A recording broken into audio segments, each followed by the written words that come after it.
அரசியல் புரோக்கர் சவுக்கு சங்கரை பற்றி தெரியாதவர்கள் யாரும் இருக்க முடியாது. அவர் அரசியல்வாதியானா இல்லை.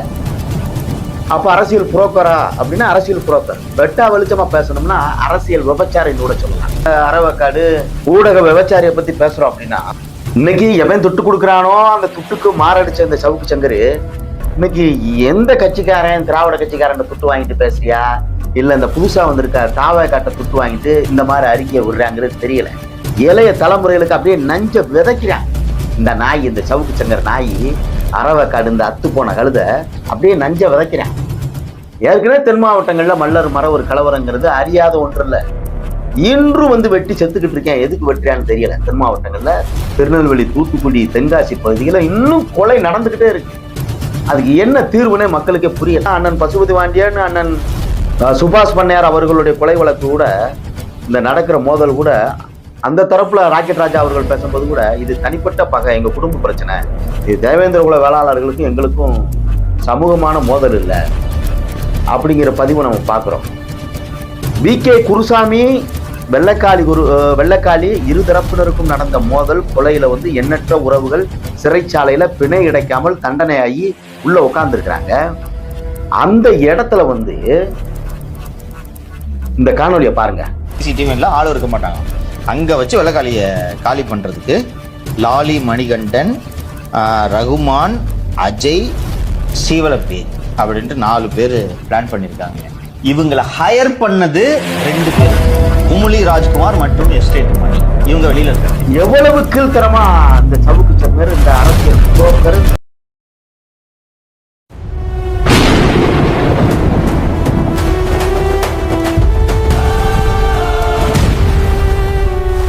அனைவருக்கும் வணக்கம். அரசியல் புரோக்கர் சவுக்கு சங்கரை பற்றி தெரியாதவர்கள் யாரும் இருக்க முடியாது. அவர் அரசியல்வாதியானா இல்லை. அப்ப அரசியல் புரோக்கரா அப்படின்னா அரசியல் புரோக்கர். வெட்டா வெளிச்சமா பேசணும்னா அரசியல் விபச்சாரின்னு கூட சொல்லலாம். அவர் தனிப்பட்ட நபர் எப்படி வந்து சவுக்கு சங்கர் எல்லாராலும் வந்து அறியப்படுகிறார் என்று பார்த்தால், சவுக்கு சங்கர் ஏதாவது சித்தாந்தங்கள் பேசியோ, ஏதாவது கருத்தியல் பேசியோ, ஏதோ கோட்பாடுகள் பேசியோ மக்களுடைய வந்து விதைச்சு, இல்ல ஒரு ஆன்மீகவாதியா, ஒரு அரசியல்வாதியா அப்படிலாம் எதுவுமே கிடையாது. எந்த கோட்பாடு சித்தாந்தம் ஒண்ணுமே இல்லை. அப்ப எப்படி அந்த யூடியூபர் அந்த சவுக்கு சங்கர் எல்லாருக்கும் தெரியும் அப்படின்னு பாத்தீங்கன்னா, ஒரு அரசியல் புரோக்கர். அப்ப கழுகு பார்வையில அவர் அரசு ஊழியரா இருந்ததுனால வந்து பல அரசு துறைகள்ல செய்திகள் எல்லாம் எடுக்கிறது, செய்திகளை எடுத்து உடனே வெளியிடுறது. பாத்தீங்களா அந்த துறையில் வந்து எவ்வளவு ஊழல் நடந்திருக்குன்னு. இவர் எவ்வளவு கோடி ரூபாய் வந்து சுருட்டியிருக்காருன்னு பாருங்க, அவர் எவ்வளவு கோடி ரூபாய் சுருட்டியிருக்காருன்னு பாருங்க. ஐயா ஸ்டாலினை பாருங்க, எவ்வளவு கொள்ளையடிச்சிருக்காருன்னு பாருங்க. கருணாநிதி குடும்பம் இந்த மண்ணை விட்டு அகற்றணும், ஜெயலலிதா இந்த மண்ணை விட்டு அகற்றணும். எடப்பாடி அரசு எவ்வளவு கொள்ளையடிச்சிருக்கு தெரியுமா? இவங்க நாடா இல்ல சுடுகாடா? இதெல்லாம் வந்து மக்கள் முற்றுப்புள்ளி வைக்கணும். இந்த கருணாநிதி குடும்பம் தான் இத்தனை சிக்கலுக்கும் காரணம். அவருடைய ஸ்டாலின் பாருங்க எவ்வளவு கொள்ளையடிச்சிருக்காருன்னு பாருங்க. உதயநிதி ஸ்டாலினை பாருங்க எவ்வளவு கொள்ளையடிச்சிருக்காருன்னு பாருங்க. அப்படிங்கிற எண்ணற்ற விவாதங்கள் வாய் சவுடால் பேசி மக்களிடையே பொய்யான செய்திகளை வந்து மக்கள்கிட்ட வந்து பரப்புறது. மக்கள் வந்து என்ன நினைக்கிறேன், அப்ப சவுக்கு சங்கருங்கிறது வந்து ஊழலை வந்து வெளிப்படையா வெட்டா வெளிச்சமா வந்து மக்கள்கிட்ட வந்து வெளியில கொண்டு வர்றாரு, அதனால ஒரு நியாயவாதி, ரொம்ப நீதிமான்னு எல்லாம் நினைக்கிறேன். அதெல்லாம் கிடையாது. சவுக்கு சங்கர் ஒரு திரைமறைவு புரோக்கர். இதை நான் பேசுவேன். இந்த மாதிரி என்கிட்ட ஆதாரம் இருக்கு, என்கிட்ட பேச்சுவார்த்தைக்கு வா, துட்ட கொடு, நான் பேச மாட்டேன். நீ எனக்கு பணம் கொடுக்கலன்னு நான் பேசிடுவேன். இப்படி ஒரு அரசியல் புரோக்கர். அது எந்த நிறுவனமாக இருந்தாலும் இது ஒரு வணிகமான ஒரு அரசியல் பார்வைன்னு வச்சுக்கோங்களேன். அப்ப ஏதாவது ஒரு துறையில உள்ள சிக்கலை வெளியில எடுக்கிறது, தகவல் உரிமை சட்டத்துல கேட்கறது, பேச்சுவார்த்தைக்கு வரலன்னா உடனே வந்து பேசுறது. அப்ப வெளிப்படையான குற்றச்சாட்டுகளை தரவுகளின் அடிப்படையில வைக்கும் பொழுது மக்கள் வந்து ஆகா ஓகோ இவர் நீதிமான் நினைக்கிறான்.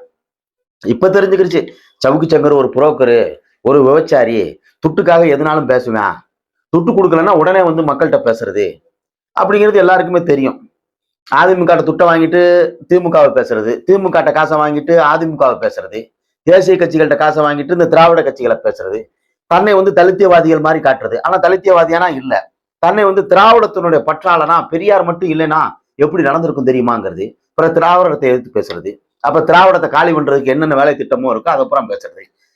ஒரு சீமான் போல முடியுமா, சீமானோட அரசியல் என்பது வெவ்வேறு, அது வியப்பா இருக்கு அப்படிங்கிறது. பிறகு வந்து சீமான் அரசியல் அவ்வளவுதான், இனிமேல் எடுபடாதுங்கிறது. அப்ப எவன் துட்டு கொடுக்கானோ அவனுக்காக சால்ரா அடிக்கிற ஒரு தற்குறி இந்த சவுக்கு சங்கர் வந்து.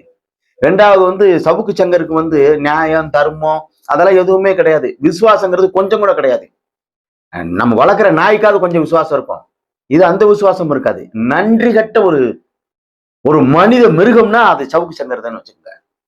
ஏன் இன்னைக்கு வந்து இந்த சவுக்கு சங்கர், இந்த அறவக்காடு ஊடக விபச்சாரிய பத்தி பேசுறோம் அப்படின்னா, இன்னைக்கு எவன் துட்டு கொடுக்குறானோ அந்த துட்டுக்கு மாரடிச்ச இந்த சவுக்கு சங்கரு இன்னைக்கு எந்த கட்சிக்காரன், திராவிட கட்சிக்காரன் துட்டு வாங்கிட்டு பேசுறியா, இல்ல இந்த புதுசா வந்திருக்க தாவை காட்ட துட்டு வாங்கிட்டு இந்த மாதிரி அறிக்கையை விடுறாங்கிறது தெரியல. இளைய தலைமுறைகளுக்கு அப்படியே நஞ்ச விதைக்கிறான் இந்த நாய், இந்த சவுக்கு சங்கர் நாய், அறவக்காடு இந்த அத்து போன கழுத அப்படியே நஞ்ச விதைக்கிறான். ஏற்கனவே தென் மாவட்டங்கள்ல மல்லர் மரவர் கலவரங்கிறது அறியாத ஒன்று இல்ல. இன்று வந்து வெட்டி செத்துக்கிட்டு இருக்கேன். எதுக்கு வெட்டுறான்னு தெரியல. தென் மாவட்டங்கள்ல திருநெல்வேலி, தூத்துக்குடி, தென்காசி பகுதியில இன்னும் கொலை நடந்துகிட்டே இருக்கு. அதுக்கு என்ன தீர்வுனே மக்களுக்கே புரியல. அது நடப்பது நன்மைக்கா, தீமைக்கா, எதுக்கு, முன்பகையா இல்ல பின்பகையா, இல்ல சாதிய பகையா, இல்ல நிலச்சிக்கலா, இல்ல வந்து குடியில கொள்றானா, எதுவும் புரியல. ஆனா வந்து வெட்டி செத்துக்கிட்டு இருக்கான் இப்ப வரைக்கும். இதற்கு என்ன தீர்வுன்னு புரியல. தமிழ் தேசிய அரசியலை முன்னெடுக்கும் உறவுகள்லாம் வந்து வருத்தப்படக்கூடிய செய்தியா இருக்கு. ஒரு மொழி பேசுகிற மக்கள் என்னைக்கோ ஒருத்தன் விதைச்சிட்டு போயிட்டான், இன்னும் வரைக்கும் அந்த பகை முடிந்த பாடு இல்லையே அப்படின்னு பெரும் சிக்கல் இருக்கு. இதை தவிர்த்து வந்து தனிநபருடைய மோதல்கள் இருக்கு. ஒரே குடி, ஒரே சமூகம், தனிநபர் மோதல் இருக்கு.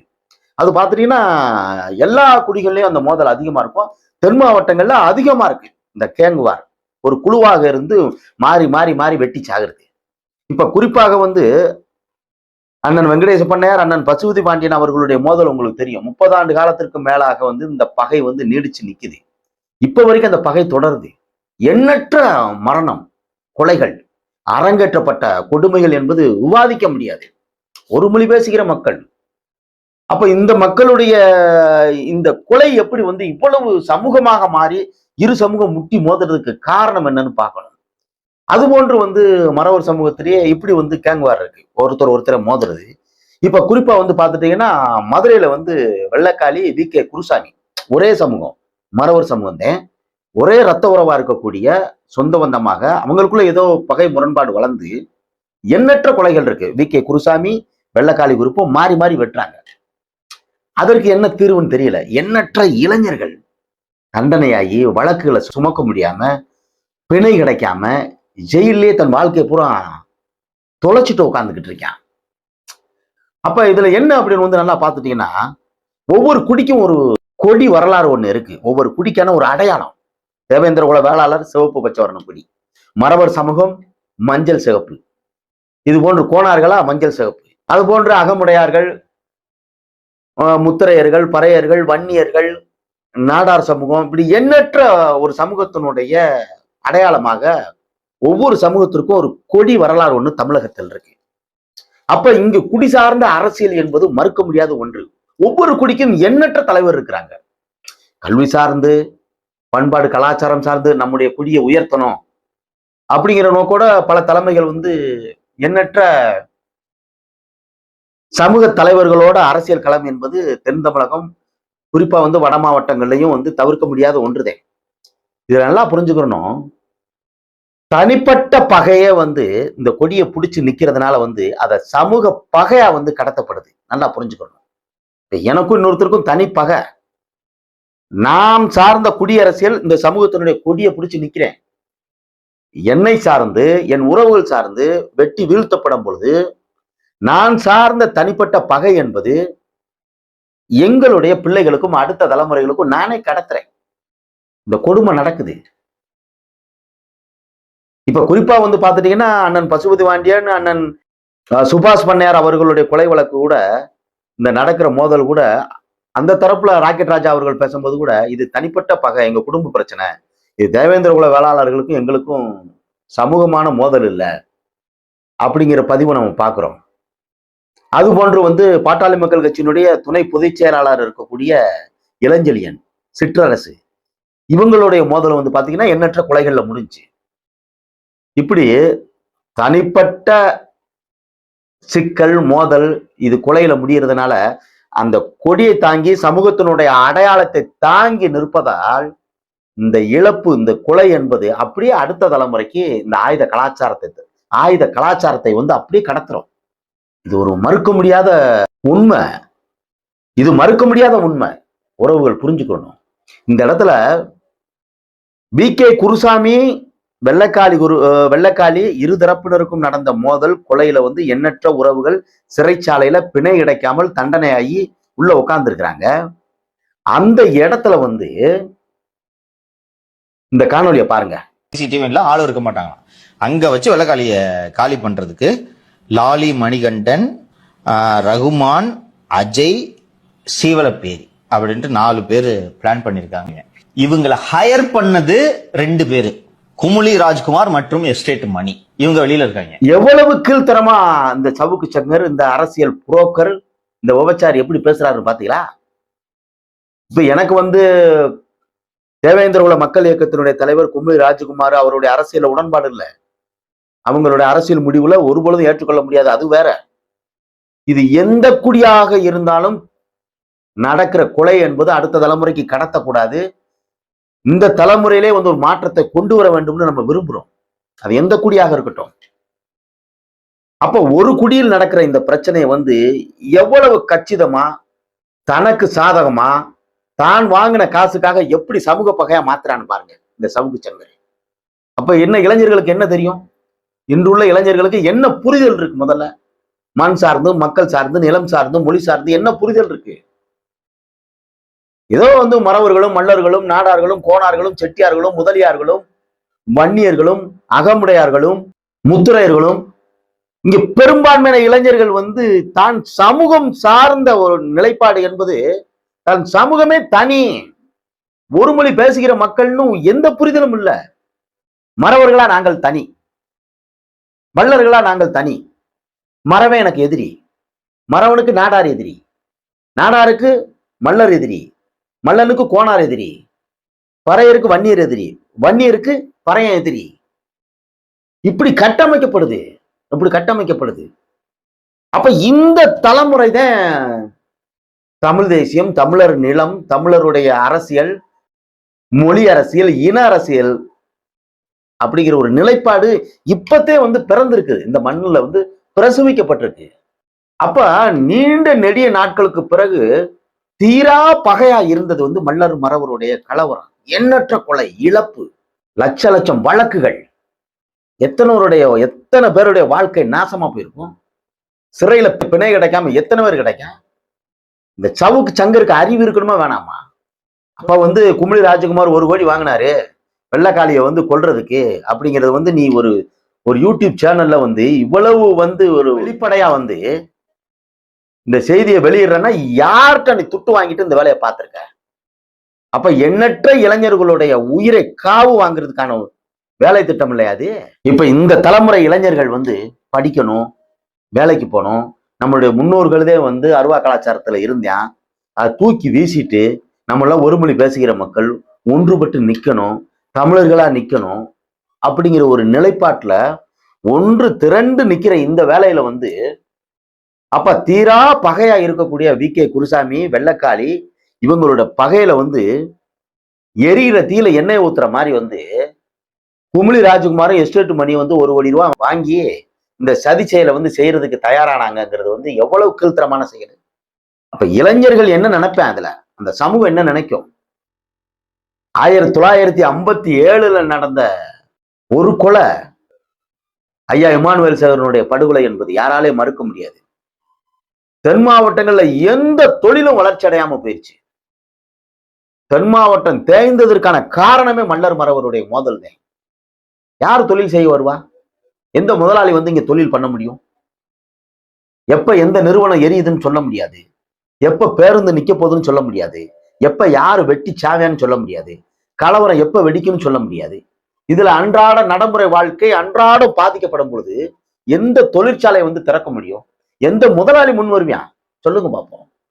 இதுல இங்க எல்லா தலைவர்களும் இங்க ஆய்வு பண்ற வேலையும் நடந்துகிட்டு இருக்கு. பூரா வலைதளங்கள்ல பேக் ஐடியை போட்டு உள்ள கொண்டு வந்து ஐயா இமானுவேல் சேகரனை இழிவாக எழுதுறது. ஐயா முத்துராமலிங்க தேவரை இழிவா எழுதுறது, ஐயா அழகுமுத்து கோணம் வந்து மறவர்னு சொல்றது, ஐயா ரெட்டமலை சீனிவாசனை இழிவுபடுத்துறது, பெரும்புடுகு முத்துரையரை இழிவுபடுத்துறது, ஐயா காமராஜரை இழிவுபடுத்துறது. இப்போ மாறி மாறி தன்னின பகையவே வலைதளங்கள்ல வந்து சில வேலைகளாவே வந்து சம்பளம் கொடுத்து இந்த வேலையை வந்து செய்ய சொல்லி தமிழ் மக்களுடைய சிக்கலை உருவாக்கிட்டு இருக்காங்க. இது வந்து உங்களுக்கு தெரியாது ஒண்ணும் இல்ல. இந்த நேரத்துல இந்த இந்த தற்குறி நாயி, இந்த தரங்கட்ட நாயி, இந்த சவுக்கு சங்கர் என்ற ஈன நாயி, காசுக்கு நீ எப்படினாலும் பீதும்பியா, கொஞ்சம் கூட அறிவு வேணாமா? கே குருசாமி வெள்ளக்காளி அவங்களுடைய சண்டைக்கே தீர்வு இல்லாம இருக்கு. இதை திரிச்சு இன்னொரு ஆளை கொண்டு வந்து 2 பேரை வந்து நீ உள்ள இறக்குற அப்படின்னா எவ்வளவு பெரிய ஈனப்பிரவி சொல்லு, நீ பார்ப்போம். இதுதான் நீ சமூகத்திற்கு செய்ய வேண்டிய கடமையா? இதே உங்களுடைய அரசியல் நிலைப்பாடா? சவுக்கு சங்கரோட இந்த கேவலங்கட்ட அரசியல மக்கள் நீங்க தான் வந்து பார்க்கணும். இது வந்து இந்த இந்த காணையில வந்து கும்பளி ராஜ்குமார் அவர்களை வந்து காப்பாற்றணும், மற்ற உறவுகளை வந்து காப்பாற்றணும், இந்த குடியில பிறந்ததுனால இந்த காணொலி அதெல்லாம் ஒண்ணும் இல்லை. மனச்சான்றோட பேசுறேன். எந்த விதத்திலையும் வந்து இந்த தமிழர் மண்ணுல ஒரு மொழி பேசுகிற மக்கள் வெட்டி முட்டி சாகக்கூடாது. நம்ம உறுதியா நிக்கிறோம். நம்ம பட்ட அடிய வேதனையும் இன்னொரு தலைமுறை வந்து அணிவிக்க கூடாது. அதுல நம்ம உறுதியா நிக்கிறோம். சாதாரண பேசிய பேச்சு இந்த சவுக்கு சங்கர் எவன்ட்ட துட்டம் வாங்கிட்டு மறுபடியும் தென் மாவட்டங்கள்ல வந்து இல உளுத்து விடுறதுக்காக வந்து இந்த வேலை திட்டத்தை அரங்கேற்றுவதற்கு சவுக்கு சங்கர் செஞ்ச வேலை வலைதளங்கள் முழுக்க வந்து சுத்துது. நீ வெட்டிப்பாரு, நீ குத்திப்பாரு, பார்த்துக்குருவான், எடுத்துக்கிருவான், இது உண்மைதான் இல்ல, இது உண்மை இல்ல, இது ஆகுமா, இது ஆகாதா, இதெல்லாம் எவ்வளவு பெரிய இனத்தனமான செயல். நாடு நாசமா போய் கிடக்கு. பெரு நகரங்கள், இத்தனை நகரங்கள் இருக்கு. தென் சென்னை, வட சென்னை, செங்கல்பட்டு, விழுப்புரம், வேலூர், தென்னார்காடு, வடார்காடு, இப்படி மேற்கு மாவட்டங்கள்ல ஈரோடு, கோவை, டெல்டா மாவட்டம், தஞ்சாவூர், நாகப்பட்டினம், இதை தொடர்ந்து தேனி, திண்டுக்கல், மதுரை, ராமநாதபுரம், எண்ணற்ற நகரங்கள்ல தமிழர்களுக்கு வணிகம் இருக்குதா? முதல்ல சொல்லு, எத்தனை பேர் வணிகத்துல கொடியேற்றி பறக்குறியான்? எதுவும் இல்ல. இங்க நிலமும் இல்ல, ஆட்சியும் இல்ல, அதிகாரமும் இல்ல, தமிழர்கள்ட்ட எதுவுமே இல்ல. இங்க அகதியா வாழ்ந்துகிட்டு இருக்கான். இங்க சாதி சண்டை போடுறதுக்கே நேரம் இல்ல, முட்டி மோதி வெட்டி செத்துக்கிட்டு இருக்கான். ஒரு பகைக்கே வந்து தீர்வு இல்ல. அப்ப இந்த பகை வந்து தலைவிரிச்சு ஆடியதன் விளைவாக பல இளைஞர்கள் வாழ்க்கை இழந்து உள்ள கிடைக்கான். இன்னும் நாசமா போறதுக்கு பல இளைஞர்கள் தயாரா இருக்கிறான். அவன் 16 வயசுல இருந்து ஒரு 20 வயசு 25 வயசுக்குள்ள இளைஞர்களுக்கு என்ன தெரியும்? அவன் சினிமா முகத்துல இருக்கவனுக்கு என்ன தெரியும்? அருவாரத்தவனே தாதா, இந்த அவரை போல வரணும், இவரை போல வரணும், அந்த போத நம்ம ரவுடியா மாறணும், ரவுடியா வாழணும், அந்த ஒரு பந்தா, அது எதுல போய் முடியும்? சீரழிச்சிடும் வாழ்க்கைய. ஒரு நாள் 4 கம்பிகளை உள்ள கிடக்கும்போது தெரியும், வாழ்க்கையை இழந்துட்டோமே, தோத்துட்டோமே அப்படிங்கிறது. அன்னை கண்ணீர் விட்டு என்ன செய்ய போற? கண்கட்டா பிறகு சூரிய நமஸ்காரம் பண்ணி என்ன செய்ய? இன்னைக்கு எண்ணற்ற இளைஞர்கள் வந்து நான் இனிமேல் திருந்திட்டேன், நான் திருந்திட்டேன்னு எத்தனை காவல்துறையிட்ட எழுதி கொடுத்துட்டு வந்துகிட்டு இருக்கேன். எனக்கு குழந்தை பிறந்துருச்சு, எனக்கு திருமணம் ஆயிடுச்சு, நான் எந்த பிரச்சனைக்கு போக மாட்டேன், எந்த சிக்கலையும் நான் தலையிட மாட்டேன், என்னை விட்டுருங்கன்னு கும்புற எத்தனை இளைஞர்கள் இருக்கான்? எல்லா சமூகத்துல இருக்கிறான். அப்ப இந்த இடத்துல ஒரு பகையை கடத்துறதுக்கு ஒரு சமூகத்துக்குள்ள முட்டி மோதிக்கிற இந்த சண்டையில வந்து அப்படியே வந்து இன்னொரு சமூகத்துக்கு அந்த பகையை கடத்துறன்னா நீ எவ்வளவு ஒரு ஈனத்தனமான கேவலங்கட்ட பரவி சவுக்கு சங்கரு இல்ல. இது போன்ற வந்து செய்திகளை வந்து நம்ம பேசுறதுனால இன்னொரு தலைமுறை வந்து இது என்ன நினைப்பான்? இந்த இந்த செய்தி சாதாரண செய்தி இல்ல, பகையை நம்ம வந்து புடம்போட்டு விதைக்கிறோங்கிறது தெரிய வேணாமா சவுக்கு சங்கருக்கு, இந்த ஈனப்பயலுக்கு?